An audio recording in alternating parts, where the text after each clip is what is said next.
مين جاي دبي برو جاي يخسر؟ قال لي هو انت الفلوس اللي بتصرفها على الفاضي دي اديها للغلابه اولى بيها. انا في ناس بتصور جنبي بتشد الصوره بال 9 كيلو، قسما بالله العظيم 9 كيلو فيهم. كل اللي انتوا بتعملوه ده جميل على راسي، الخساره جايه. السلام عليكم ورحمة الله وبركاته. معاكم حسين سيد في أولى حلقات بودكاست تحت البار، ومعانا النهاردة بطل من أبطال مصر، واحد من أقوى الجينات اللي جت على مسارح بودي بيلدينج. معانا النهاردة مستر أولمبيا القادم، نقول يا رب إبراهيم صبحي. هيما حبيبي يا سحسو، عامل ايه يا حبيبي؟ الحمد لله ايه الاخبار؟ زي الفل. ايه الحلاوه دي حبيبي؟ يعني مكسر الدنيا بره مصر وجوه منورين مصر. بوجودك والله. شفت ايه رايك في السيت اب الجديد؟ قول لي كده ايه رايك في ما السيت شاء اب الله ما شاء الله، شغل عالي. الجديد؟ ضارب الحاجات دي كلها فين؟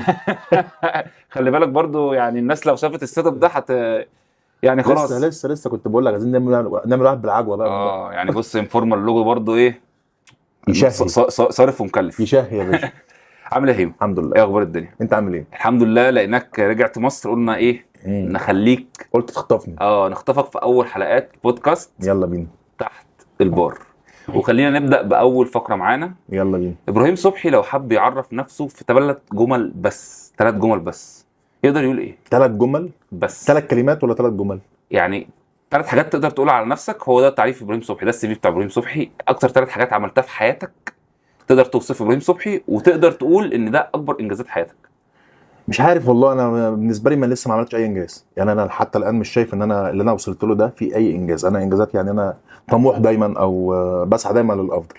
فهو حته ان انا كبطوله او كعملت حاجه تانية خارج كمال اجسام او كحاجه على مستوى الشغل والبزنس، لا شايف لسه بدري. يعني انا مثلا بفكر ان حسين، انا لما اجي اعرف نفسي بقول مثلا يعني مهندس صانع محتوى مؤثر ولاعب كمال اجسام طبيعي. ابراهيم صبحي يقدر يقول ايه؟ مثلا لاعب كمال اجسام محترف في اتحاد الاي بي بي مثلا. مؤثر في جيل كبير. يعني في شباب كتير بتتاثر ما اعرفش حد متاثر بيا ولا لا، بس انا ما اعرفش. اختار الثالثه بقى. اختار الثالثه. ما تقدر تقول ايه؟ كممثل عملنا فيلم. انت صحيح ممثل، وده انا سمعت ان انت هتدخل كمان في كليبات مع تامر حسني. لا مش هرقص، لا مش دلوقتي. فنقدر نقول لاعب كمال اجسام محترف في اتحاد المحترفين. نقدر نقول ممثل قادم ان شاء الله. حبيت التمثيل يا هيما؟ حبيته، ستيل بيجي لي عروض يعني لسه. طب ايه اللي موقفك طيب؟ الوقت والحاجات ضعيفه. اوكي.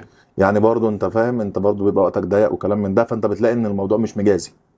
يعني انا برضو مش من النوع اللي هو انا برضو الست ولا الغنى، لا انا بالنسبه لي الغنى لو الموضوع فعلا فيه افاده ماديه وحلو هيستاهل الوقت اللي انا اقضيه هنا. اصل انت عارف التصوير مش ما انا عايزك تحكي لي تجربه التصوير كواحد اصلا. يعني انت راجل دلوقتي بادي بيلدر يا فندم، عشان مره واحده فيلم عشان مدته ساعه وثلث. اوكي. احنا قعدنا فيه 3 شهور. 3 شهور. انت نفسك قعدت تصور قد ايه؟ 3 شهور. ال3 شهور كلهم؟ لان انا اوريدي انت اصلا على الافيش. يعني انت الافيش. انا البطل. انا البطل. ايوه بقول لك انت الافيش. 3 شهور. أيوة. 3 شهور بنصور وبنوقف ومشاكل ومش مشاكل والديكور ما كملش وجع دماغ. وبعدين انا ساعات بصحى باليومين بصور باليومين. انت برضو الاوردر ساعات بتوصل 6 الصبح بتمشي تاني يوم 6 الصبح. طب انت كنت ازاي منظم تحضيرتك؟ عشان انت بعديها رحت دبي برو. يا فندم انا كنت باخد الوجبات بتاعتي كلها معايا. الاكل باخد معايا 5 6 7 وجبات في اللوكيشن. اوكي. ومع السبلمنت بعمل شيك. اوضتي دي عباره عن اوضتي اللي في البيت، المطبخ، في كل حاجه. ومعايا الميكروويف، جابوا لي ميكروويف حطوه في اوضتي. معايا الوجبات جاهزه في الثلاجه. والله كل حاجه. قلت لهم انا مش هاجي الا لما تعملوا لي كذا كذا. جابوا لي ثلاجه بار صغير كده جميل، وجابوا لي الميكروويف واوضتي مقفوله عليا. مشهد اطلع اصور المشهد، ارجع في ميعاد وجبه اكل وانام على حد ما يجي الميعاد بتاعي. فكنت مش ساكت. لكن مش كل الوقت هتمشي معاك. او انا حاليا مش مستقر في مصر. اوكي. ما انت في دبي دلوقتي. فانا يا فندم عشان اجي بقى بحته بتيكت، اقطع تيكت عشان خاطر موضوع لازم تكون حاجه بقى يعني مصرفين ومكلفين. التوتو على الكبوته حلو. ادونا بقى باللبن اخضر ده بقى. ما شفناهوش. ما بيدوش باخضر، بيدوا عادي مصري. لا بيدوه من ابو بني ده. ابو بني. طيب خلينا نتكلم على شويه حقائق عن ابراهيم صبحي للناس اللي مش مدركه قد ايه ابراهيم صبحي كطول وكحجم. يعني مثلا طول ابراهيم صبحي كام؟ 191. اللهم بارك. 192 في الصيف. 192. لا هي 192 عشان 189 وانت اطول مني ب 3 سم. 190 في الشتاء، 192 في الصيف. بتتمدد مع الحراره يعني. وبنكمش بالبروره. طيب سن ابراهيم صبحي 28. وزن ابراهيم هتم 28. ده كل سنه طيب يا هيم. ده برج ايه ده؟ برج العقرب يعني في الشر. ما تهزرش. طيب عايزين نعرف كده كابتن ابراهيم صبحي وزنه كام دلوقتي بما انك انت في فتره بالكنج دلوقتي؟ حاليا 142. 142 142 في البالكنج. طب في التنشيف لما كنت على المسرح؟ لا في البالكنج انا لسه بادئ بالكنج. اوكي. انا لسه يعني بادئ انت في عز البالكنج بتكون كام؟ لا تارجتي ان شاء الله السنه دي اطلع 150. ما شاء الله. اطلع 150 155 وننزل نبقى على الستيج على كام بقى؟ 43 45 43 كلين ان شاء الله. ان شاء الله. ده التارجت اللي احنا 43. حاطينه. انت عارف بيج رامي لما كان طلع ماكسيمم ويت كان كام؟ انا برضو عشان تبقى فاهم انا عارف طول طويل. فرق طول 20 سم. يعني انا عايز اقول لك على حاجه. انا بعد الماتش لما فتحت عملت البريب الريباوند بتاع لما بتاع والعضلات وقفت تاني والجو ده ولقيت الكثافات. لا انا شكلي على ال 137 ما شاء الله. لو كنت طلعت بالشكل ده مثلا على الستيج. انا طالع على الستيج السنه دي 133 بسبب كذا ظرف حصل قبل كده. لو كنت طلعت 137 كسايز ونشافه وكلام من ده، لا انا مفيش حد واقف جنبي. انت كده على احتمال وكلام من ده. لا نكون واقعيين. انا لسه برضو جديد في الاحتراف والناس دي طبعا انت معلش. لا انا كنت لسه بيبي السنه دي عشان انت طالع وسط البروز اول مره. وحصل السنه اللي فاتت حصل لي ظروف كتير قوي. ما احنا هنتكلم في التحضيره دي الظروف اللي حصلت يعني عشان... بهروز مثلا على سبيل المثال. بهروز ده اللي هو اللي كسب اللي كسب الاول. الناس كلها اصلا بتقارني بيه من قبل الماتش. اوكي انا بهروز كان بيلعب بطوله العالم جنب حسن مصطفى وانا لسه بتعلم كمال اجسام من حسن مصطفى. يعني هما الاثنين بيلعبوا بطوله عالم. ايوه بتتكلم. لا وبعدين بهروز ده السنه اللي فاتت برضه هو اللي كسبها. وبهروز لا بهروز بس انت ويليام بونك نيسان دياشا طونيو فودا الناس دي كلها لا ما شاء الله. انت لازم تحترم عمالقه تحترم الوقت وتحترم فرق الخبره وفرق الناس بقى لهم اكتر من 15 سنه على المسرح يعني. وده ما مش حته ان انا ده مش عذر ليا ولا حاجه. بس لازم على الاقل تبقى انت حاطط في بالك ده ان هم تعبوا اكتر منك والناس دي على اقدميه. ويليام بونك ده انا كنت يعني كان يعتبر هو وكاي جرين وانا صغير كان 15 سنه. انا كنت بجيب صوره احطها عندي على البروفايل اللي هو الراجل ده ايه كرباس تمثال. ايه الباك دبل بايسبس ده. لا ده بالنسبه لي. لا بس فكره فانت تقف برضه جنبه على مسرح دي كارثه. ما انا عايز اقول لك بقى حته انت ليه الجراءه الفظيعه ان اول ماتش محترفين تلعبه هو دبي برو. انت راجل كسرت الدنيا في دبي برو السنه اللي فاتت. خدت الاماتشرز وخدت الكارت وخدت الاوفرول. انت ماتشك الاخير الناس قالت لي عليك ايه؟ الماتش الاخير بتاعك قال لك فين الناس اللي جنبك عشان لسه ما كنتش نزلت اللاين بتاعي كامل. تمام. ابراهيم صبحي لما لعب دبي برو الناس ما شافتش دبي برو. الناس شافت ابراهيم في الاوفرول.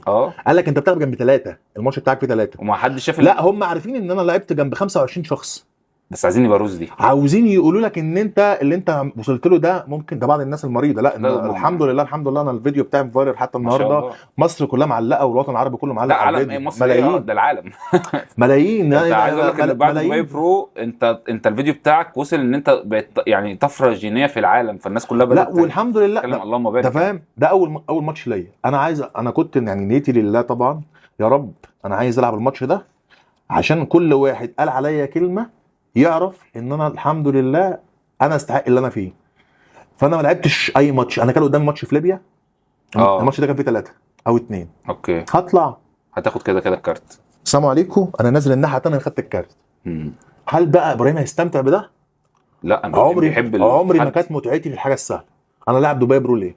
عشان صعب. عشان يعتبر اصعب وارخم بطوله في انك تاخد منها كارت. وبرو ليج كمان. الناس برضو مش مستوعبه يعني ايه برو ليج. لا ما حدش فاهم. الفرق بين ما حدش فاهم انك تبقى واقف باك ستيج معاك حواليك 28 واحد اشكال واحجام وجنسيات مختلفه. كلها جينات مختلفه. وكلكم حلوين وكله جامد. فانت الحكم مهما كسب مين مش هتقدر تقول ان الحكم ده ظالم. مين جاي دبي برو جاي يخسر بالظبط وضارب المشوار وصارف قد كده وصارف وبتاع حد جاي انجوي. ما كله جاي كله جاي يكسب كله جاي فايت. بالظبط. انا اول ماتش ليا كابتن بودي انا لعب كذا كذا. طب ايه مش عارف. طب فكر. لا انا هلعب دبي برو. انا حضرت في دبي برو اول ما خدت اذن السفر شهر 3. انا خلاص انا بدات لعبت شهر 7 يعني اخر 3 خلص 4 شهور. انا 4 شهور. لا انا كنت تمام يعني كنت بتمرن. انت كده هيما انا معاك في الجيم يعني وشايف تمارينك الله اكبر. لا يعني بتمرن واكل دايت حتى لو انت مش بتحضر لبطوله انت ميت. الناس برضو كانت طول الفتره دي الناس ما تخش بتحضرش لي. ليه؟ لا والله العظيم انا واحد قال لي كده، قال لي هو انت الفلوس اللي بتصرفها على الفاضي دي اديها للغلابه اولى بيها. على الفاضي اللي هو انت اللي هو بتحضر انا يعني. ما انا بلعب وما بنزلش بطولات. انت تعرف يا ابني ظروفي، انت تعرف انا راجل بمر بايه. مم. انا راجل دفعت الثمن عامل ازاي 6 سنين اللي انا قضيتهم هنا في مصر. انت فاهم ان انا شعور العذاب ابقى متعاقد مع شركات بتروح معارض في كل دول اوروبا وكل دول العالم، يجي لي انفيتيشن ما اعرفش اسافر. انت فاهم بيجي لي كام عرض بره مثلا، ان انا انفيتيشن في معرض، انفيتيشن في بتاع، انا في كل دي فلوس بتضيع عليا. انت فاهم كم الاذى النفسي ان انا لما حد يكتب لي كومنت. الكلام ده كان بدايه قوي في الاول، يعني انا بدايه 2021 22 قول بدات بقى بارد يعني. بدايه 22 انا بدات ابراهيم بقى، انا نسخه جديده خالص. الاول كنت كنت باخد بتاخد الموضوع على اعصابك.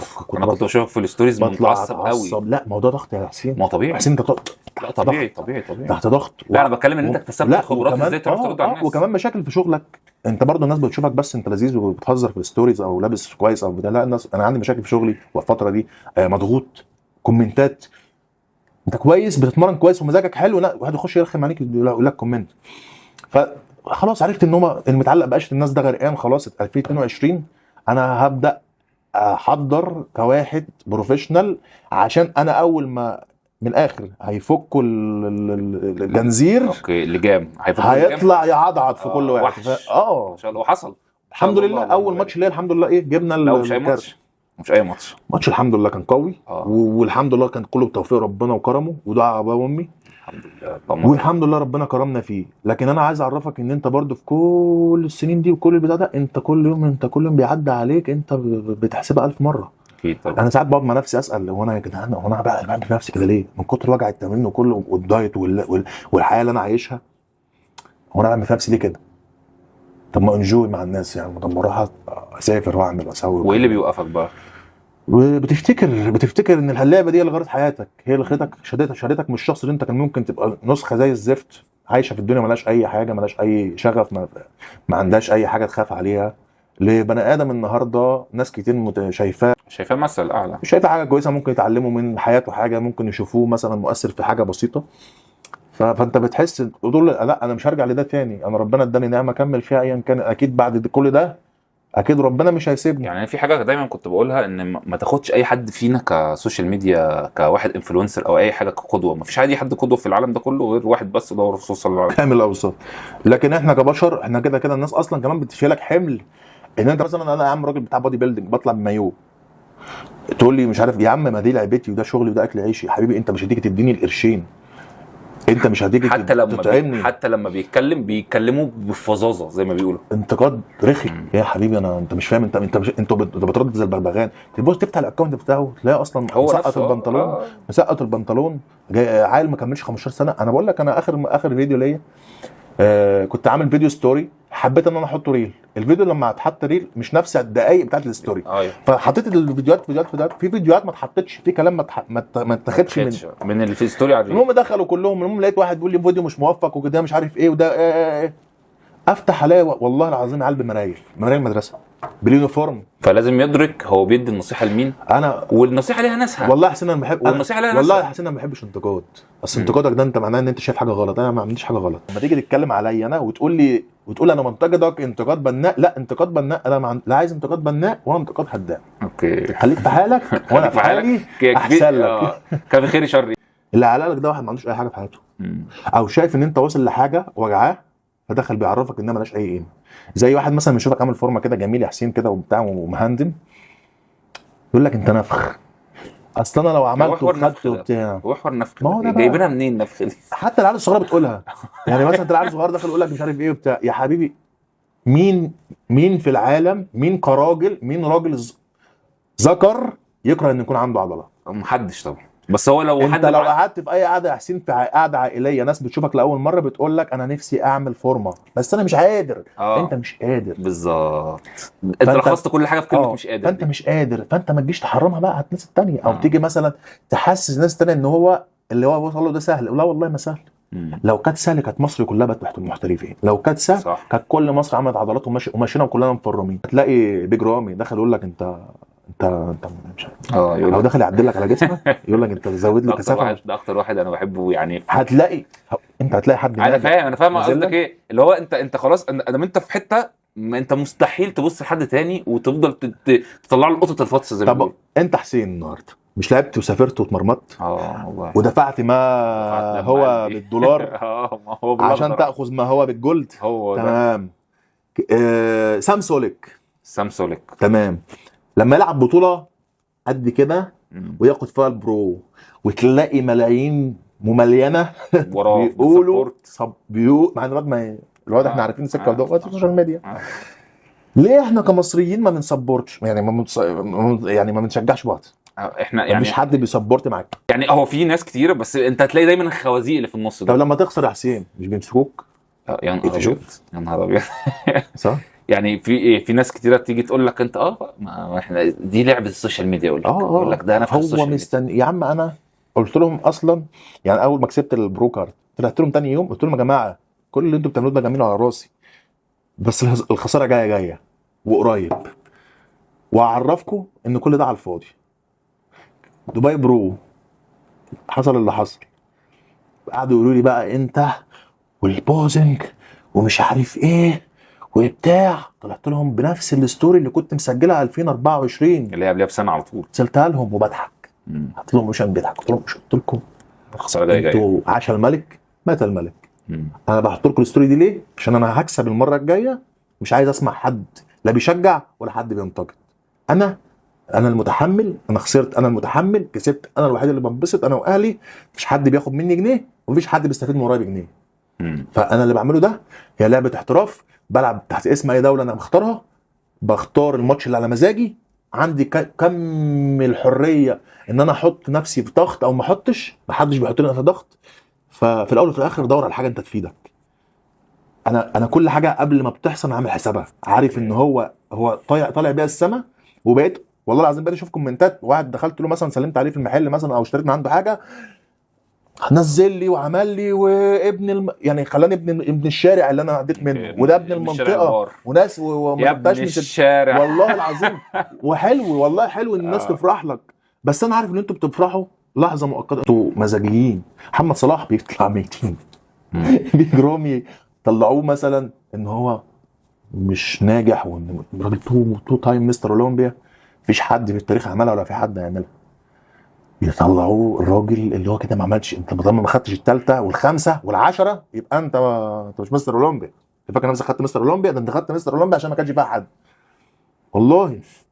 طب انا عايز سؤال تاني بالمناسبه دي.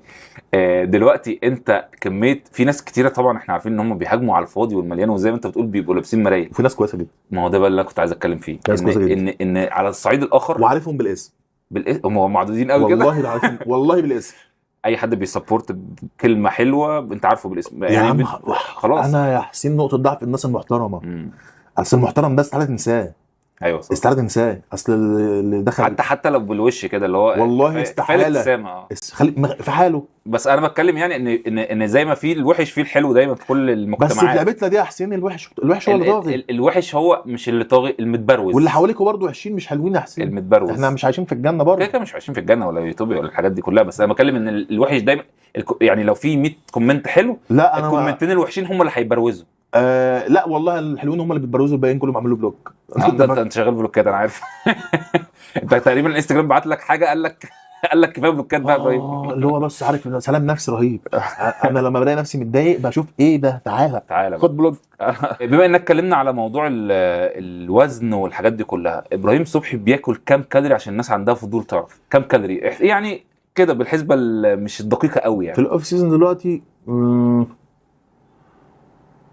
مش بركزش في الكالوريز اكتر، بس كده حاليا يعني بما عندي 7500. ما شاء الله اللهم بارك. وفي التنشيف ما مش كتير، مش قليل برضو يعني ما باكلش حاجه قليله. لا انا اللي هو برضو 4500 5000 ده التنشيف بتاع ابراهيم من البروتين وكارب وفاتس. طب البروتين بقى عشان في ناس شباب كتيره دلوقتي بتدخل في البروتين انتك يا اما بتطلع قوي يا بتنزل قوي. فابراهيم صبحي نفسه ما بنقولش يقول ايه للشباب، ابراهيم صبحي نفسه بيعمل ايه؟ ممكن اوصل 250.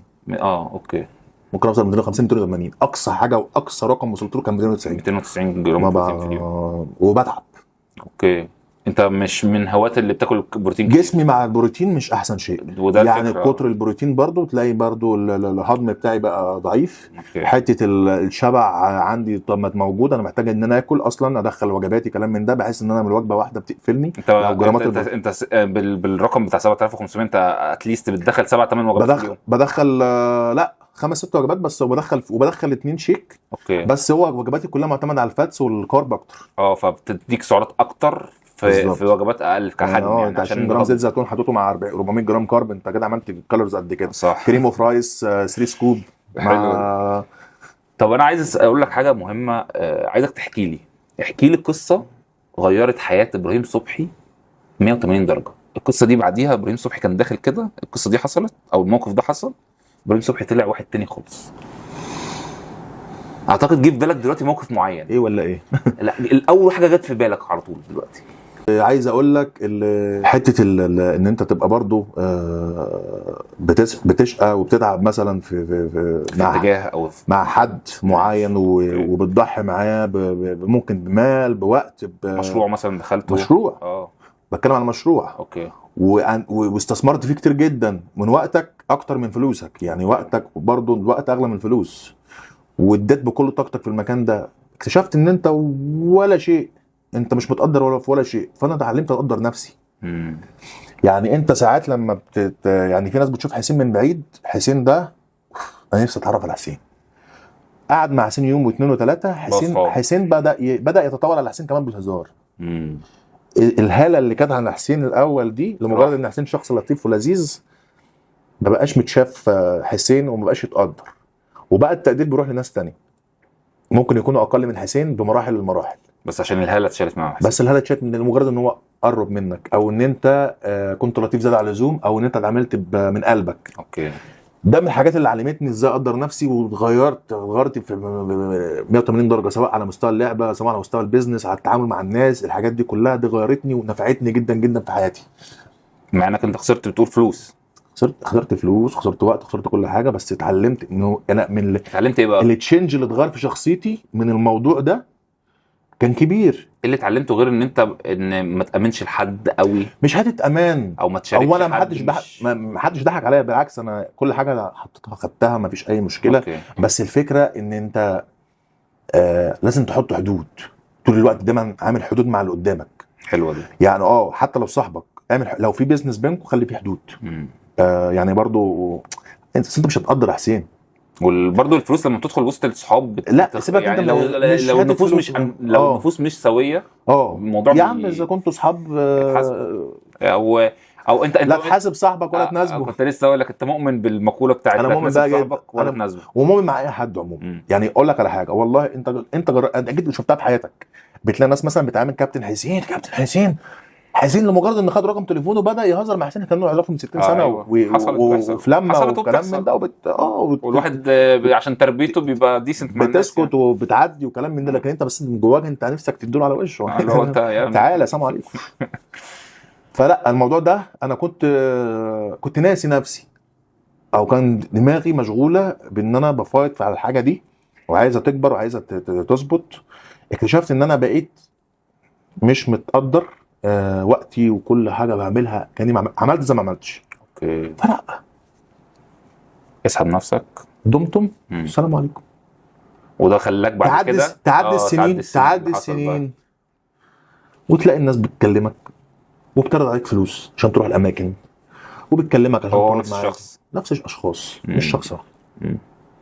فهو ليه لازم تبقى انت اجريسيف مع الناس، ولازم تبقى حاد مع الناس، ولازم تبقى تحط ليه الاخويه والجدعنه والرجوله ما بتتحسبش، او ما بتمشيش مع الناس، ما تنفعش مع الناس النهارده؟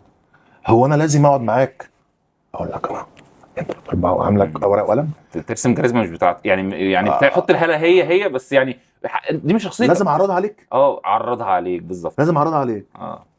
فدي من الحاجات اللي نفعتني جدا في شغلي وخليتك تفهم الناس اكتر. اعتقد جدا انا بقيت اي حد معلش الاول كنت بعمل ايه حسين صح، فيقول لي مثلا انا عايز كذا كذا كذا كذا من الاثنين، فالمفروض ان ده شغلي ما باخدش منه حاجه، اكتب له وما بيمشيش عليه، ما بيقدرش يحسب. اجيب له حاجات ساعات من عندي ما بياخدهاش، الاقي ده بيوزعها على ناس حواليه.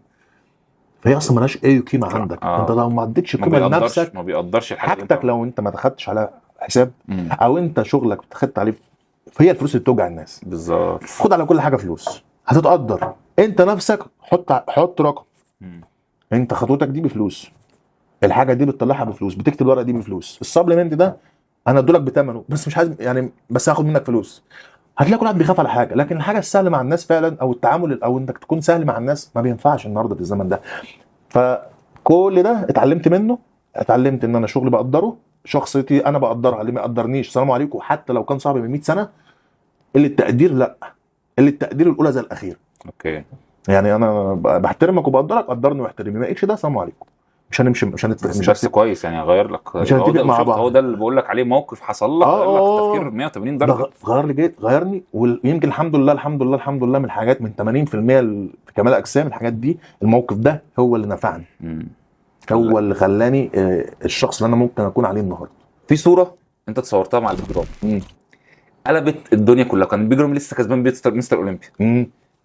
الصوره دي كانت ترند في العالم كله.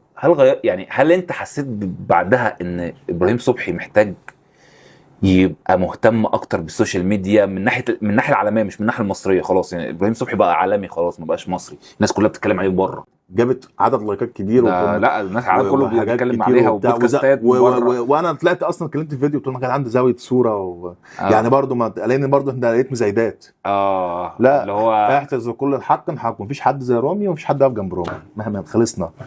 فالصوره جت لذيذه شكلها لطيف او بتاع ان انا واقف جنب رامي، لا انا يعني تمام، انا في وقتها اوكي على راسي. يعني مثلا لو واحد تاني مش سوي، لا انا بعدها حسين، لا ما انت فاهم قصدي الدور بالظبط، فوق لنفسك. اللي هو ايه هيبدا، لا يا حبيبي يعمل كده، لا يا حبيبي ده لا مع اي حد دماغه تعبانه. لا انا نفسي قلت لهم يا جماعه دي زاويه تصوير ومفيش حد زي رامي، وانا اتمنى اكون زي رامي، ربع رامي اخلاقيا قبل العضلات. والله من كل قلب انا بحب رامي جدا، وهو عارف ده كويس. لكن انا حته بقى ان انا اعيش الدور انا اكبر مني، او اقول لك على حاجه يا حسين، انا في ناس بتصور جنبي بتشد الصوره بالايديت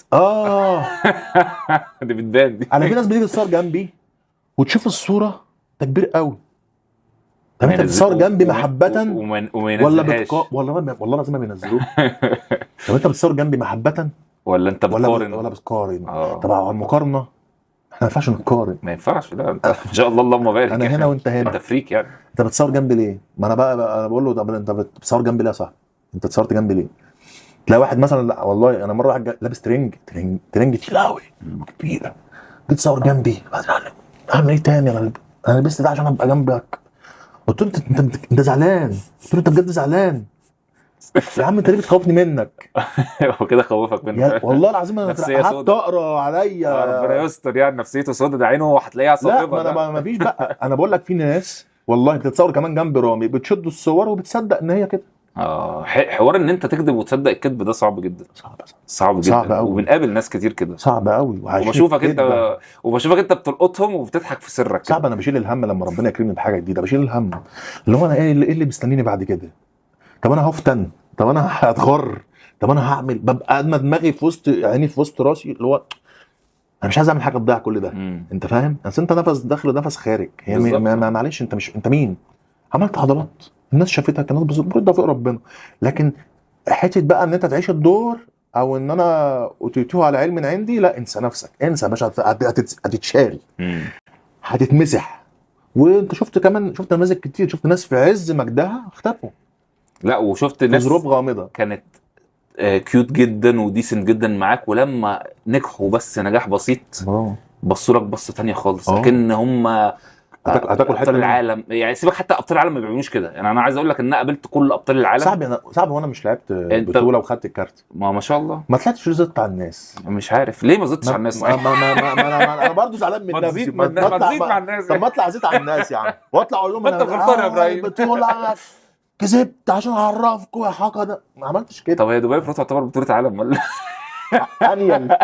انيل من بطوله العالم. الناس مش مقتنعه على اقوى بطوله في البرو ليج انك تاخد منها في كارت الميدل ايست ما فيش يعني هي في العالم. لا وكمان ايه ده حبيبي انت في الكواليفيكيشنز الجديده انت عايز حاطين دبي برو ضمن اجمد 5 بطولات في العالم، لو كسبتها تروح اولمبيا على طول. لا وبقول لك على حاجه، انت عايز تاخد كارت امريكا طبعا فقط كارت ام بي سي كل شهر كل اسبوع يا باشا. كل اسبوع. انا نفسي اروح يا حبيبي بدل ما احنا عمالين متنطرين في تايوان وعراق السلام عليكم، انا اسمي حسين تكساس تمام، واقف يا باشا السلام عليكم، انا معاكم اصلا، انا معاكم في الفصل، اتمنى اكون سعيد اخد كارت وامشي. انا صاحبكم هنا. انا بشوف ناس اصلا واخدين برو يعني كروت هناك، انت بتشوف كميه انفلونسر عندهم اي اف بي بي برو.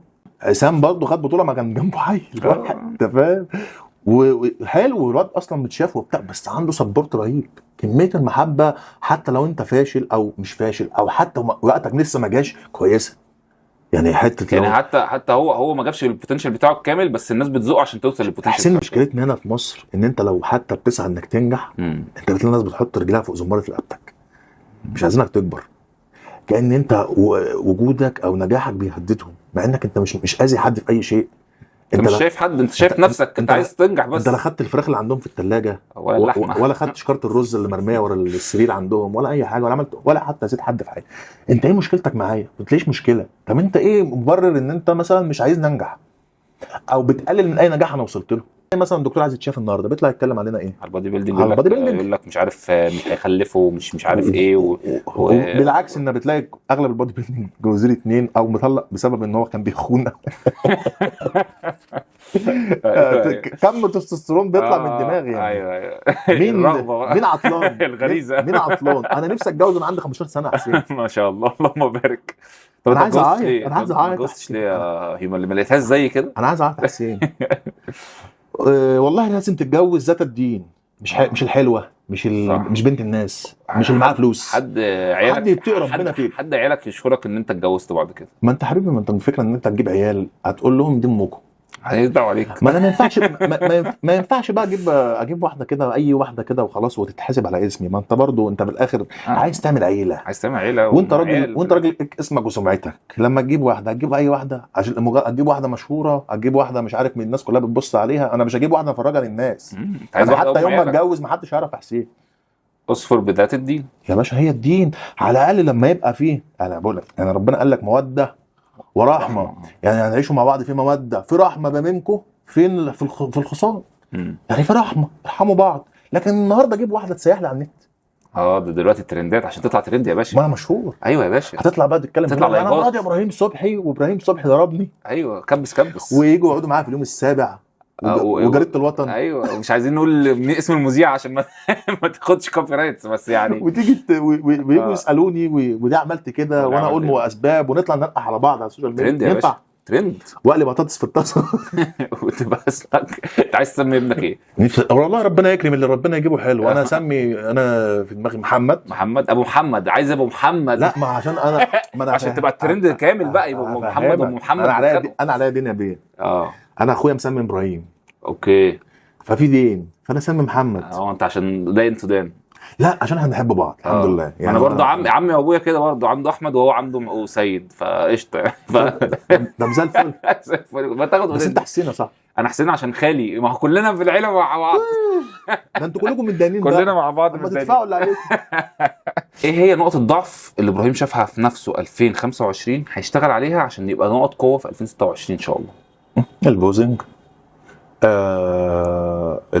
محتاج اعمل سايز اكتر، محتاج سايز وبوزنج. لكن الحمد لله المسلز كلها ما فيش اي مشكله ما شاء الله يعني. طيب احنا بنتكلم في البوزنج وسايز اكتر. سايز اكتر في اني يعني سيكشن عندك ان شاء الله؟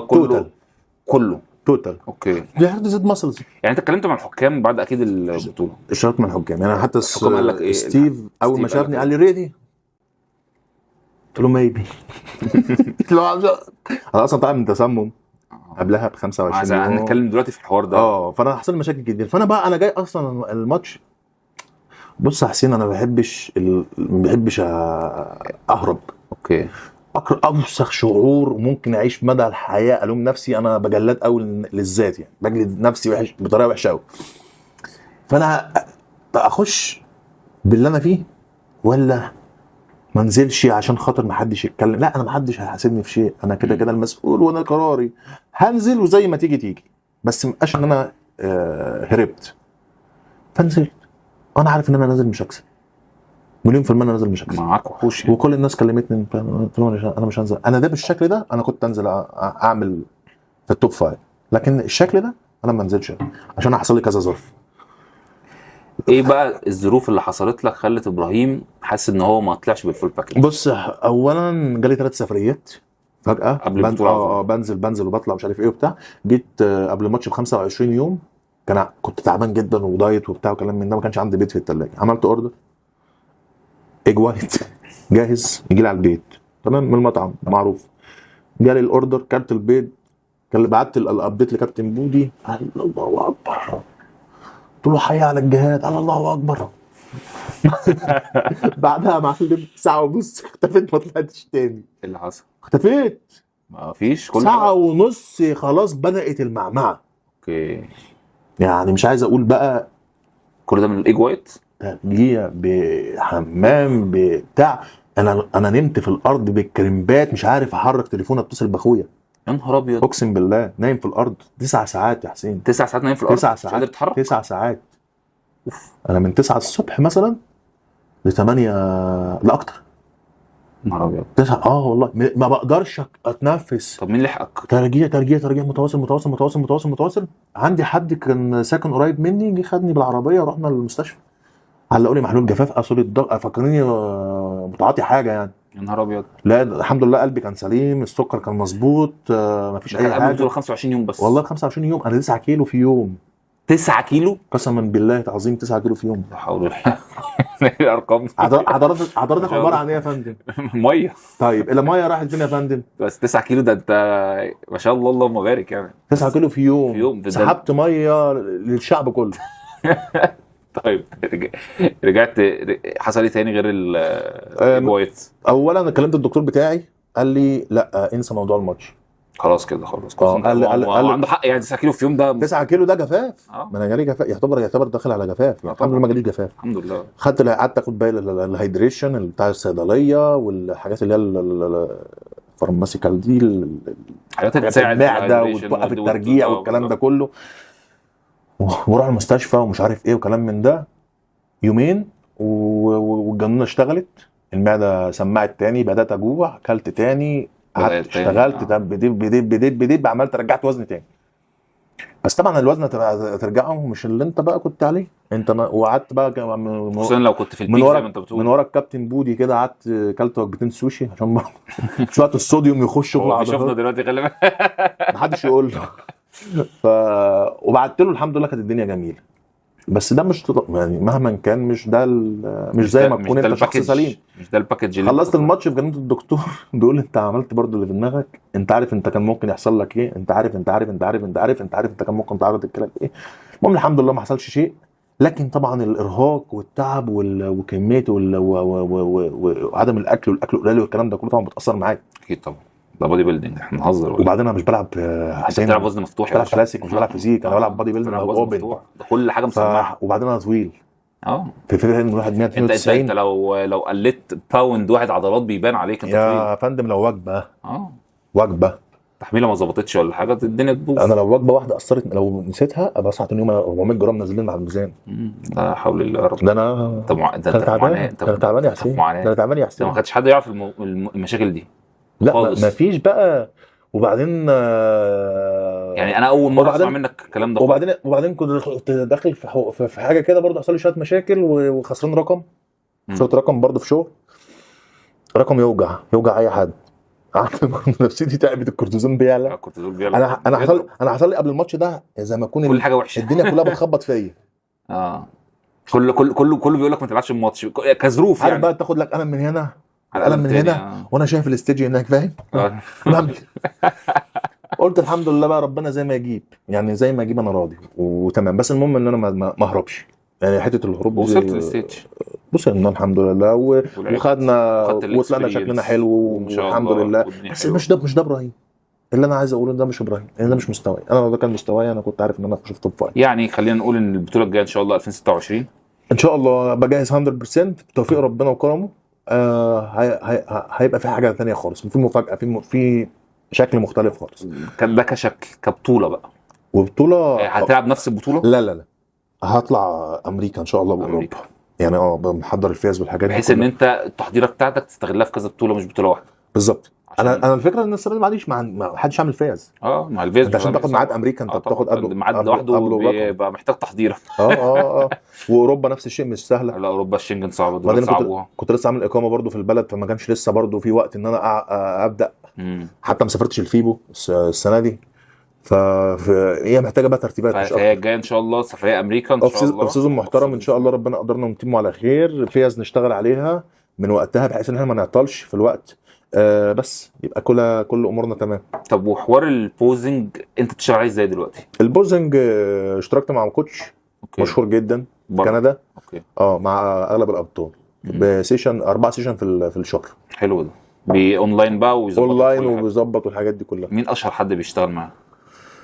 يعني مين في البطل؟ عايز اقول لك كلهم صح؟ تلتين 80% من البروز بيشتغلوا معاه.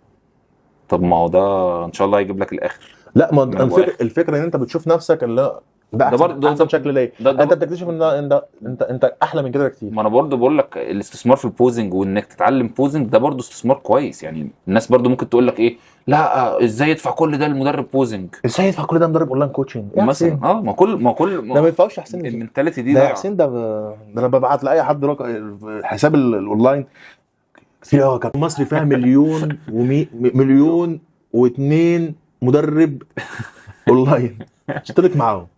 مصر كلها مدربين اونلاين. خلاص اي حد شاف الجيم من بعيد بقى اونلاين كوتش. لا وكله حاطط الستاند ما شاء الله وماسك الشدات. استنى عشان هنيجي لا هنيجي لا. طب سؤال بقى، هل انت بقى شايف ان كارير كمال اجسام ينفع ككارير، وان الشباب دلوقتي في اتجاه دلوقتي ان هو هسيب مثلا كل حاجه في ايدي وهتجه لكمال اجسام عشان ابقى بطل عالم؟ اسوأ قرار واغبى قرار. انا شفت ظباط، شفت ناس دكاتره، شفت سايبين. لا انا عايز اسيب ده واروح. يا ربنا كرمك يا اخي، ربنا حطك في وظيفه ثابته، عندك دخل ان شاء الله ثابت، تقدر تعمل مشاريع كتير بشهادتك. انت جاي ليه في الحاجه اللي اصلا ما بين البنين؟ هو الناس فاكره ان هو لما اول ما يخش في الكمال اجسام والحاجات دي كلها هو هيعمل عضلات بسهوله جدا والناس كلها تتقبله جدا وهيبدا السبونسرات تتم عليه. ايوه. ويجي له بقى لبس. لا يا حبيبي الموضوع مش كده خالص. لا اما هو بيبقى كده يا اما اول ما ييأس يبدا يخبط في مين بقى؟ في الناس كلها. يبدا يجيب حسين وهو بيتمرن ويعدل على حسين ويطلع ان حسين ما بيفهمش. عشان لازم اركب على الحد. ما انا هتشاف ازاي؟ شاف ازاي لازم اتحكم في المصايد عشان اتصيد. سمحت يا حسين لازم تتنازل للناس دي، سيبهم يتكلموا. لا والله. يعني انت شايفه مش كارير؟ انا شايفه بص يعني كارير للناس معينه. حسين ده اسمه كمال اجسام في الاول وفي الاخر. اسمه كمال اجسام. انت لو مش كمال اجسام مش بتاع بطولات ما تدورش وما تستناش. اوكي. والنهارده في مجال للانفلونسر ان هم بيعملوا ارقام وكلام من ده، بس انت مش سهل الناس تتقبلك. ده رزق. قبول الناس ده رزق من ربنا. ما انت مش بالعافيه هتوصل للناس. ممكن ناس تتابعك لانك سلبي بتعمل مشاكل، بس مش هتدوم. نيجاتيف مش هتدوم يا حبيبي. مع اول وعي خلاص كل سنه طيب ارميه. بالعكس السوشيال ميديا دي خلاص انت اخرك ايه يا حبيبي؟ بكتير قوي سنه اوكي وتتنسي. هتعمل ايه؟ ويقولوا يا فاكرين الراجل ده. افتكر كده ناس معينه كده كانت بتطلع تشتم في الناس. انا وانا بكلمك دلوقتي عمال في صور قدامي. فين وجودهم؟ انا لسه هم فين؟ مش موجودين اصلا. هم فين؟ مش موجودين خلاص. حسين النهارده او بيفايت بيسعى بيسعى في الاتحاد بتاعه، بيسعى هنا وبيسعى هنا وبيطور في المحتوى بتاعه وبيعمل افكار وبيعمل مش عارف ايه وبتاع كلام من ده، وعنده المقدره وعنده كم سلام نفسي انه يستثمر ويرمي فلوس في الكلام ده حتى لو مش في جيبه جنيه. صح. وكلنا عملنا كده عشان شايفين عندنا فيجن. حسين ممكن يصرف اخر جنيه في جيبه عشان خاطر المحتوى. ابراهيم ممكن يصرف اخر جنيه في جيبه عشان علبه السبلمنت. صح. مين بقى بيقدر يعمل كده؟ او ممكن مين يقدر يستحمل ده؟ محدش يقدر يستحمل كتير. طيب لا هو عاوز فلوس وعاوز لبس وعاوز يخرج مع اصحابه، عاوز يصاحب البنت الجميله اللي عندها فرد الدراع واحد. تمام.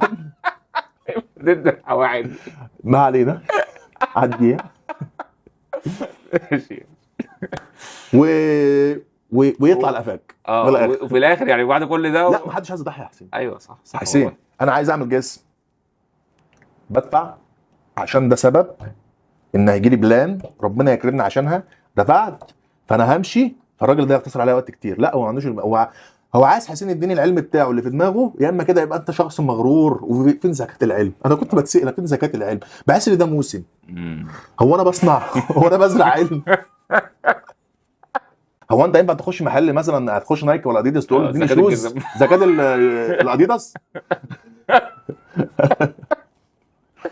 انا مش عارف يعني هما الناس دي بيبقى عندهم ازاي انا فاهم، انا فاهم منظور زكاة العلم، وده حاجه مهمه جدا، بس لا. هو انا عارف ان هو بيتفضل عليك، اللي هو ايه، انت ازاي ما بتدينيش. انا ايه الاستفاده لما انت تعمل فورمه على قفايا انا وبمعلومات انا؟ وبعدين الفورمه مش يعني هتيجي تشكر لا واحد يقول لي انا عايز احضر تحت اسمك. لا انا مش عايزك تحضر تحت اسمي. انا هتديني كام؟ ما انا هقول ان انت لا يا عم مش عايزك تعرف حد، يا عم انت اللي محضر نفسك. انا راجل مدرب وليا باخد حق، سيرفيس، انا باخد حقي. تمام. تلاقي واحد يقول لك ايه، كابتن انا عارف ان انت في بدايه حياتك، والله العظيم واحد قال لي كده، قال لي كابتن حسن مصطفى كان واقف معاك في بدايه حياتك وانت المفروض تقف جنب الناس. المفروض يعني هو المفروض، وطلعني خلاني المفروض ان انا اقف جنبه وكذا كذا كذا. قلت له لا، هو انت فاهم غلط. وكابتن حسن وقف جنبي انه راجل عرفني صح من الغلط، كلام من ده. لكن كابتن حسن الحبيب ما كانش بيديني من جيبه. كابتن حسن يعني وقتها احنا لو كنت طلت اديله فلوس كنت اديته. مين اللي فاهمك كده؟ قال لي لا، المفروض يعني بعد ما ربنا كرمك في اللي انت فيه انك تساعد، تعمل على الاقل ما حاجه شهريه قلت له لا انت فاهم الدنيا غلط، ده انا محتاج اللي يديني، ده انا مسكين. مع الجنيه. معاك 5 4 مفيش.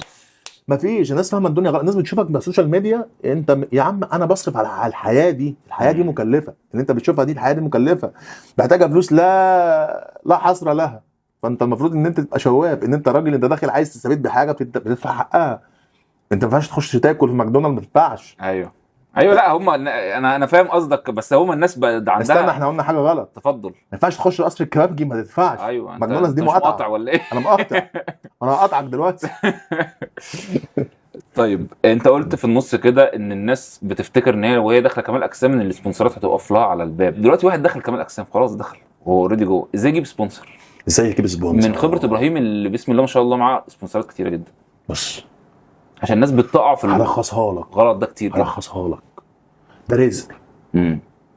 رزق في ناس احسن من ابراهيم 1000 مره، تمام، بس ده مش معناه ان هو يجي له سبونسر. ممكن يكون رزقه ان هو عنده شغل تاني بيصرف عليه. ممكن يكون رزقه ان هو موفق في سفر، بيعرف يسافر اي دوله في العالم. ممكن يكون رزقه في ان هو مستقر وعنده بيت واسره وعيال وعيله وكلام من ده وسند. ابراهيم ممكن يكون رزقه في السبونسر اللي انت شايفه ده بس، فاهم؟ ممكن ما يكونش عنده اي حاجه تانية في الحياه، فاهم؟ ده مبدئيا بدون اي تفاصيل. تاني حاجه، ابراهيم كان بيشتغل على نفسه من هو عنده 15 سنه، ما كانش بيسال حد. يسال اي تاجر في مصر انا اتدينت ليه بجنيه، اسالهم. مفيش اي حد. عمري ما خدت حاجه معيش فلوسها، عمري ما رخمت على حد، عمري ما عندي دايما كرامتي. الناس بتذكرني الحمد لله بالخير دايما وبالكويس. ليه؟ لان انا كنت كويس مع الناس. بحترم الناس، بحترم اللي اكبر مني جامد قوي، وبعدي لكل واحد قدره. وده اللي ديننا علمه لنا والاهالينا علمته لنا، ان انا احترم الناس. لما تيجي تحترم الناس هيكون عند الناس كميه اريحيه انهم يتعاملوا معاك في شغل. هتلاقي اول واحد بيجي في بالهم الناس المحترمه، مش الناس اللي قليله الادب بتطلع تشتم في الناس على النت. لما تيجي تسيب سبونسر، او لما يكون انت دخلت شغل مع حد سواء جيم سبونسر صديق، خلي مشاكلكم بينكم وبين بعض، مش على السوشيال ميديا والملأ. معنى كده انك بتشرد، فانا هقلق ان انا اجيبه عندي في الشركه نحصل بيننا خلاف هيطلع يشرد لي. ما ينفعش ان انا اكون مع شركه ويحصل خلاف بيننا اطلع اقول ان المنتجات بتاعت الشركه دي بايظه. معنى كده ان انا شخص ما عنديش مصداقيه ان انا بايع نفسي وبايع كرامتي بالجنيه. صح. تمام. ما ينفعش ان انا شخص ابقى بطبل عمال على بطال، او ان انا امسك الشركات والحاجات دي كلها طول الوقت عندك مصداقيه بجد. مش كل واحد يوصل لي اوردر او اداني هديه اطلع اطبل له عليه. انا قسما بالله قبل ما يجي لي سبونسر وقبل ما يجي لي حاجه، ناس هنا في مصر وناس بتصنع وناس كده، وناس كنت متعاقد معاها في سبونسر، قلت له المنتج ده كذا كذا، انا البروتين ده كذا كذا مليان سكر، البروتين ده كذا، البروتين ده وجع لي بطن، كان مستحيل ان انا حد بيديني فلوس. انا واضح جدا وصريح. قبل ما انا بطلع بقى للشركات العالميه اللي بره، انا كنت في مصر اتعاملت مع شخص واثنين، ممكن اتعاملت مع شخصين في مصر. في حاجات ما كانتش بتعجبني بقول له، عمري ما طلعت نزلت عندي على الصفحه عشان مش مقتنع بيها. ولما حسين يسالني اجيب ده ولا ده اقول له ده. مع انك ممكن ما تكونش متعامل معاه اصلا. انا مش انا ما انا بعامل ربنا. مم. طول ما انت بتعامل ربنا هيكرمك، هيفتحها عليك، هيرزقك. طول ما انت بتحسب لها وباصص في اللي في ايد غيرك وشايف ان انت عندك مش هيجيلك الاحقيه الرزق. واستحقاقيه اي شيء في ايد اي حد. ممكن الناس تشوف حسين النهارده معاه شركه ما، حسين هو ليه حسين معاه؟ المفروض ان انا عندي عضلات اكتر من حسين فيدوني انا. لا، انت مش مؤثر زي حسين، ما قالكش نفس الفئه ونفس الكاتيجوري اللي عند حسين. حسين بينفع الشركه، فلازم تكون انت برضه بتنفع السبونسر اللي معاك. ولازم ياخدوا بالهم ان الشركات دي مش عبيطه ان هم يرموا فلوسهم على الارض. لا، هم لا. قبل ما يجوا لحسين او يجوا لابراهيم بيكونوا دارسين هو وشايفين عارف. اناليتكس وعارفين هم بيستهدفوا مين بالظبط. هم عارفين ابراهيم ده هيكبر، هيبقى في الحته الفلانيه، فانا بستثمر فيه، باخده من هو صغير وهو شبل كده يكبر على ايدي، لانه هيكبر ويتوغل ويتوسع فمش هعرف اجيب رقمه. مم. فانا اخده من دلوقتي، ابقى ابقى السند ليه ابقى معاه. فانا اكبره. اوكي، فاخد انا البوتنشال بتاعه. بالظبط. لكن حته ان انا سبونسر مع اي حد وافرح بالجيف اواي اللي بتجيلي والحاجات دي كلها. يعني حاول تقيم نفسك صح. اسمها ايه؟ قيم نفسك، ما تبيعش نفسك لاي حد وخلاص. لا، وبعدين النهارده كله بيقول لك انا هجيب ازاي اجيب سبونسر. اولا لا، بتحترم نفسك، بتحترم الناس، محتواك كويس حتى لو ما بتتكلمش، بس على الاقل شكل البروفايل بتاعك شكله حلو. هيكون عندك متابعين، بترد على الناس باحترام، بتتكلم مع الناس باحترام، مع الناس المحترمه طبعا. لكن مفيش اي، ما تتعداش على الناس بالكلام، ما تطلعش تتنك على الناس، ما تطلعش تتعرض على الناس. حته ان هو بقى انت عامل فيها بالمحلل وتجيب العلبه دي وتشتم فيها وتجيب العلبه دي وتشتم فيها لمجرد ان انت بتطبل لشركه مختلفه. ده رعب، اي الناس كلها تخاف منك، هتجري منك. في ابطال والله في مستر اولمبي قسما بالله بيقعدوا معايا، وصلوا مستر اولمبي، انا نفسي كذا كذا، ما فيش حد بيجي لهم عقود ميته. ليه؟ لانه هو عارف انه بيمشي من عنده بيشتم فيه. يعني شخصيته كمان عدائيه زي ما اولا الشخصيه اللي بتفرق مع الناس طبعا. اولا هو رزق من ربنا وتوفيق، تمام، مش جدعانه ولا اشترى منك. تاني حاجه اشتغل على نفسك بقى في حته ايه؟ شخص مؤدب، شخص محترم، شخص فعلا عندك مصداقيه. انا بقول لك برضو، انا لما ببقى ماضي مع سبونسر وخلصت معاه، دايما علاقتي دايما بتبقى كويسه معاه. انا لسه مخلص عقد مع شركه ما من اللي معايا، طلعت قلت الحمد لله تم انتهاء العقد ما بيني وبين فلان الفلاني، الحمد لله كنت سعيد بالمشوار، واتمنى ان انا اكون ضفت ولو جزء بسيط في الرحله دي. وانا ممتن جدا للناس دي. الناس دي وقفت جنبي في فتره معينه، ما عاوش انه يكمل معايا، ده حاجه لا تعيبه، مش هتخانق معاه، مش خناقه هي بالظبط. يا عم رزق، وربنا بيبعت لك رزق في مكان تاني. صح. لكن هنا بيتعاملوا في مصر اصلا، او حته السبونسر عموما من وجهه نظر الناس انه ده شخص بيرمي عليك فلوس. لا حصر له. لا يا حبيبي، انت بتشتغل اضعاف لان حياتك بتكبر. وانت الناس فاكره مثلا ان ابراهيم قبل الكارت ده ابراهيم بعد الكارت مثلا مصاريف اوفر. صحيح يا ابراهيم، انت بتصرف كام في الشهر؟ في التحضير كتير عسين. يعني الناس عندها فضول تعرف. واحد محترف بسم الله ما شاء الله بياكل 7500 لا كالوري. انا راجل مغترب، مش قاعد في مصر فتره. فانت بتدفع بالدرهم. بدفع بالدرهم، بتدفع ايجار، بتدفع تاكسي عشان سبلمنتس. لا السبلمنتس ماشي، ممكن عشان السبونسر يكون شايلها. لا رقم مرعب، حتى من غير حتى سيبك من حوار السبلمنت، وما في حاجات برضو انت بتشتريها ممكن تشتريها اصلا. في حاجات برضو، في حاجات انت ممكن تكون بتجيبها كلام من ده. لا رقم كبير. خلينا يا ابراهيم نلعب لعبه كده، كذا لعبه كده. في اول لعبه عندنا اسمها ده ولا ده. هنلعب مالتي. هنلعب لعبه اسمها ده ولا ده. هديك خيارين، ومن وجهه نظر ابراهيم صبحي يختار انهي واحد فيهم. ماشي. تاخد لقب بطوله كبيره زي دبي برو، ولا تدخل توب 10 مستر اولمبيا؟ توب 10 مستر اولمبيا، مش توب يعني تكون العاشر، انت العاشر. لو 50 اولمبيا دول انت اقوى اجسام في العالم. الناس تانية لو جبت 35 انت من احلى 35 جسم على مستوى العالم. في تاريخ في البشريه، في السنه دي في تاريخ البشريه انت كنت رقم 35 على العالم. فتفضل اولمبيا اللي هي الحاجه المجمعه عن ان انت تكسب بطوله كبيره زي دبي برو. مش عايز. حلو.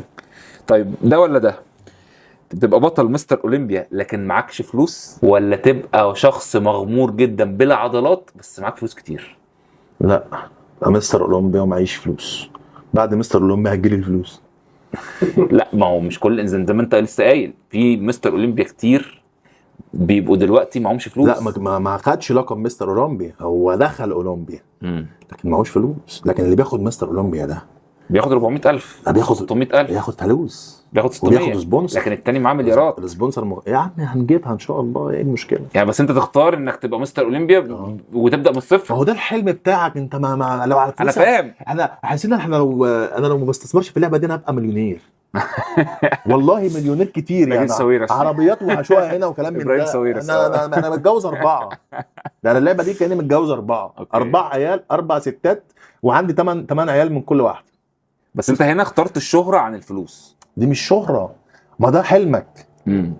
هو انت عايز اخترت ايه؟ الحلم عن الفلوس. حلمي انا، حلمي ده وحلمي ده يجيب لي كده انت بتبقى مستر بس انا قصدي انت وانت بتختار مستر اولمبيا انت بتبدا من الصفر بعد مستر اولمبيا. اوكي معاك خش 600,000 دولار المكسب اخد بتاعك. 600,000 دولار، والتاني مليارات. هيجي لي عقود من 4-5 شركات، هيجي لي كود من 4-5 شركات، هبيع هعمل، الناس كلها العالم كله عارفني. هيجي لي فلوس، هيجي لي عروض، شركات هتختارني اشتغل تحت اسمها واعمل براندات باسمي وهم يسوقوه كلام من ده. انا قاعد في مكاني باشا بلف في العالم كله، انا مستر اولمبيا. ماشي، بس في مستر اولمبي بيقول لك مش مليارات. يعني مثلا لو اديتك ثروه ساويرس مثلا وقلت لك بس انت مغمور ولا تكسب مستر اولمبيا؟ يا مستر اولمبيا برضه ما خلاص انا فهمت دماغك خلاص. مش احنا داخلين هنا. طيب الاولد سكول ولا طريقه التمرين بتاعت النيو سكول ساينس بيست؟ هي اولد سكول كمان اجسام ما فيهاش جديد. هي الاولد سكول، هم بيجيبوا نفس الاولد سكول، بيقول لك احنا ده مش لا في نيو ولا في اولد، هي كمان اجسام واحده. انا قصدي مثلا مثلا برو سبليت عضله في اليوم ولا عضلتين؟ انا برو سبليت عضله في اليوم، عشان وساعات اعمل بوش بول ليج. اما ما ادينا سبب بقى ايه اللي بيخليك تميز ده عن ده؟ انا لما اكون مثلا محتاج اركز على عضله او ان انا اظبط الريكفري بتاعي شويه باخد برو سبليت. تمام. اولا العضلات بتكون في حته ثانيه، فانا عندي باور اتمرن كل يوم.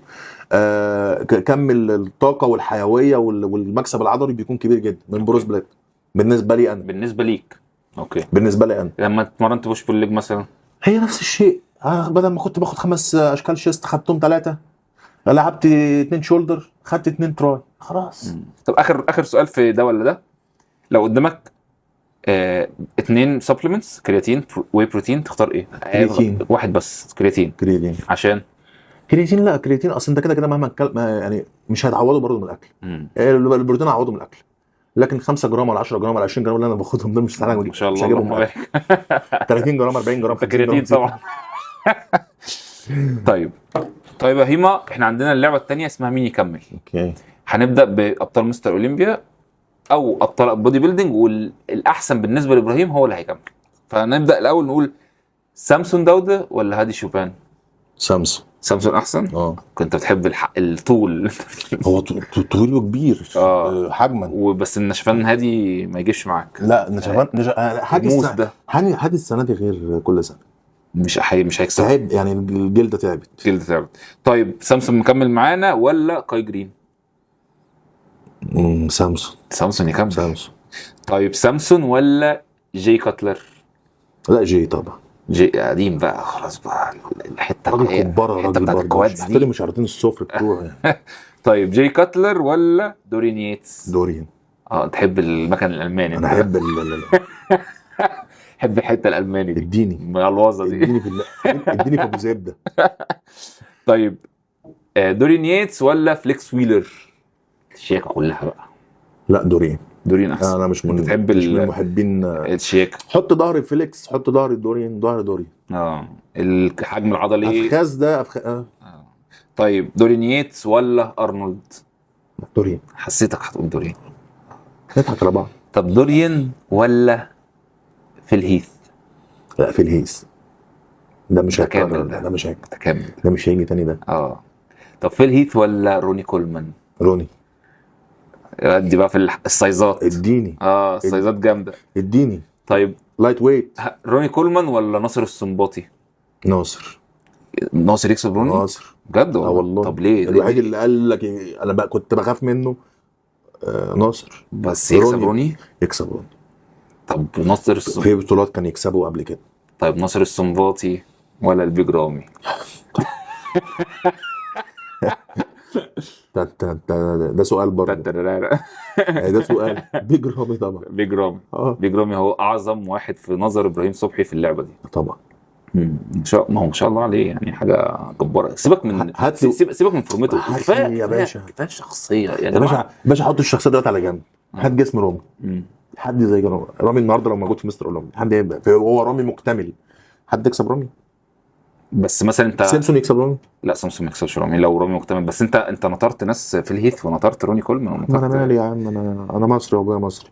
بيج رامي هو الكينج بتاع اللعبه في راي الكابتن ابراهيم صبحي. طيب تعال نعمل اللعبه دي بس اشكال الجيم. هديك ماشي. كام شكل وانت تقول لي الفيفوريت بالنسبه لابراهيم صبحي. ماشي. سكوات ولا ليج بريس؟ سكوات. تحب السكوات اكتر؟ اه. طيب سكوات ولا ديد ليفت؟ هو حاجات مالهاش اي علاقه ببعض بس دي بالنسبه لك انت بتستمتع وانت بتلعب. سكوات. سكوات احسن من ديد ليفت بالنسبه لابراهيم صبحي. طيب احنا كده لسه سكوات مكمل معانا. سكوات ولا لات بول داون؟ ظهر بقى. لات بول داون. لات بول داون. طب لات بول داون ولا بايسب كيرل؟ بايسب برضه عند ابراهيم حكايه. لا، لات بول داون. لات بول داون. طب لات بول داون ولا اوفر هيد تراي؟ بشوفك كتير بتلعبه. اوفر هيد تراي. شفت، حسيت والله انت تحبها جدا. مش عارف، انا بحب الحاجات اللي فيها عذاب، انا ماليش بقى في جو الكابلات وتوصيل الكهرباء وبتاع.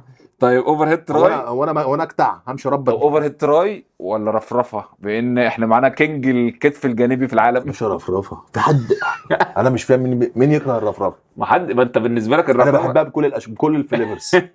ماشين احبها، دنابل احبها، رفرفه تكمل يا يعني. باشا اي حاجه، كابلات احبها.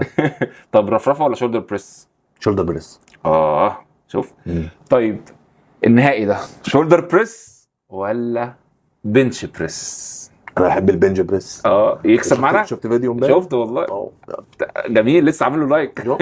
عامل له شير. لا انا بص، انا تمرينتي شست عندي اساسي ابدا بار.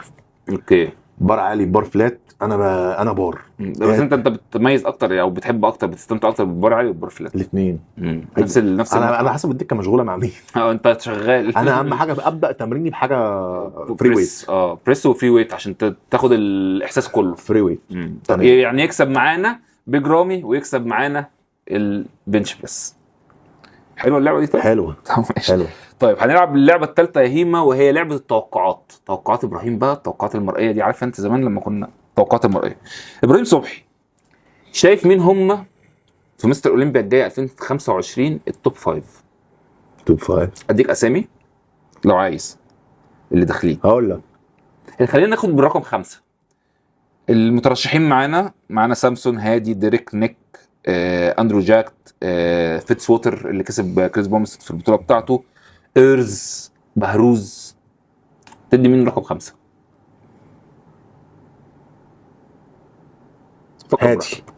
هادي رقم 5. ده هادي مستر اولمبيا من سنتين. ماشي 5 خلاص. الرابع اندرو جاك. ده طويل ابن اللذينه، جميل. لو عرف يوصل لليفل نشفان كده مرعب يكسب. طب الثالث نيك. سيمسون هيبقى ثالث. ممكن. تخيل. خلي بالك بعد الاولمبي هيجيبوا ابراهيم صبحي، تتوقع ايه؟ انا مش ساحر، انا مش الساحر ماهر يعني. ماشي حلوه. طب والتاني؟ ديريك ديريك تاني اول، نيك ووكر تاني اول. اوكي، مين يكسب طيب؟ واللي فاتت كانوا متعادلين. انا عارف بس هما بنسبه كبيره يعني مرشحين نيك ووكر هيكسب. نيك ووكر في وجهه نظر ابراهيم صبحي هو مستر اولمبيا القادم. وممكن بقى الحصان اللي جاي من ورا بقى خالص ده اندرو جاك. جميل اندرو جاك. جميل يعني. انا شفت بس لا مرعب، بس ما اعتقدش دلوقتي اندرو. لا الهامسترنج بتاعت نيك السنه دي والشكل والكواليتي اللي ضايفه جديد حتى نفسه. كلامه هدا وبتاع، لان كان بيطلع الاول بفرفت. لا هو دلوقتي في حته كويسه، حته كمان هو بيتعامل ان هو مستر اولمبي. طب حلو ده. طب ماشي. التوقعات الثانيه، تتوقع مين مصري بالترتيب كده لو قلنا توب 5 مصري يقدر يحقق تاني انجاز البيج رامي غير ابراهيم صبحي؟ يعني اديني كده 3-4 اسامي انت في وجهه نظرك ممكن يحققوا مستر اولمبيا في يوم من الايام، ومش شرط اوبن على فكره، ممكن كلاسيك لو انت شايف حد كلاسيك شيك. انا هكلمك على الاوبن. كلمني على الاوبن. يعني اللي ياخد اللقب فعلا مين بقى؟ كابتن حسن مصطفى. بسم الله ما شاء الله. لا حسن سيبك من حسن ما شاء الله لو دخل كذا مره مستر اولمبيا وتوب 10 عامل نيو فيرجن. حسن جاي جديد. انت اللي شايفه ولا مش شايفين؟ احنا عايزين نتفاجئ. لا، حسن اي فيديو بينزله لك على السوشيال ميديا هو اصلا قديم. من اسبوع، من 10 ايام. حسن ما شاف حد شاف حسن جديد. ما هو بالظبط. لا، حسن ما شاء الله ما شاء الله مرعب. ده رقم واحد بالنسبه لابراهيم صبحي في ان هو ممكن اقرب واحد كجهد وكمنتاليتي كبرضه عقليه واحد وفعلا وعايز يوصل لده هو حسن. مين رقم 2 بعديه ممكن يجي؟ فوده جميل. يعني كانوا بيقولوا عليه the next big thing، يعني هو البيج الجديد يعني. فوده لما بيفوق والامور بتمشي لصالحه، فوده مرعب. اديني واحد بقى التالت بقى ونقفل الليسته دي. تالت مين ممكن؟ العبد لله بقى ان شاء الله. انا خلاص بقى العظمه محتاجه اولمبيا، واحده اولمبيا ساندو كده. العظمه عايزه بقى، عايزه ساندو.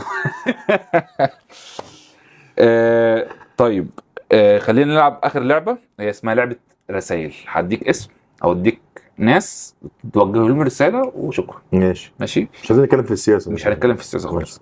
اول ناس معانا الشباب اللي بتعمل محتوى جديد على السوشيال ميديا، يعني لسه داخلين عاملين محتوى. اللي هم بقى زي ما انت بتقول كده، اللي هو يا اما بينتقد يا اما بيبدا يخترع حاجات جديده. تحب تقول لهم ايه من وجهه نظر ابراهيم صبحي؟ خليك بطبيعتك. خليك دايما ما تتصنعش الشخصيه مش بتاعتك. ما تبقاش متاثر بشخصيه حد على السوشيال ميديا، لان انا بشوفهم كلهم متاثرين بشخصيات على السوشيال ميديا بيعملوها كوبي بيست. يعني هو مش شخصيته خالص، مش طريقته خالص، غلبان يعني. فبيطلع يشوف مثلا حسين فبيتقمص شخصيه حسين، بتبقى بايخه. تمام. واهم حاجه الصبر، تصبر. الصوره اللي النهارده ما بتجيبش لايك هتجيب بعد كده 100 لايك، ما جابتش هتجيب 100 لايك، هتجيب 10000، هتجيب 100.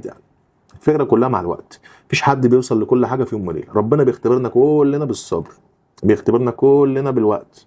بيشوفك انت بقى هتكفر، هتنقم، هتحمد ربنا، هتصبر، هتفضل بنفس الشخصيه ونفس الهدوء اللي انت فيه، ولا هتبدا شخص ناقم على الدنيا حاقد على اللي حواليك.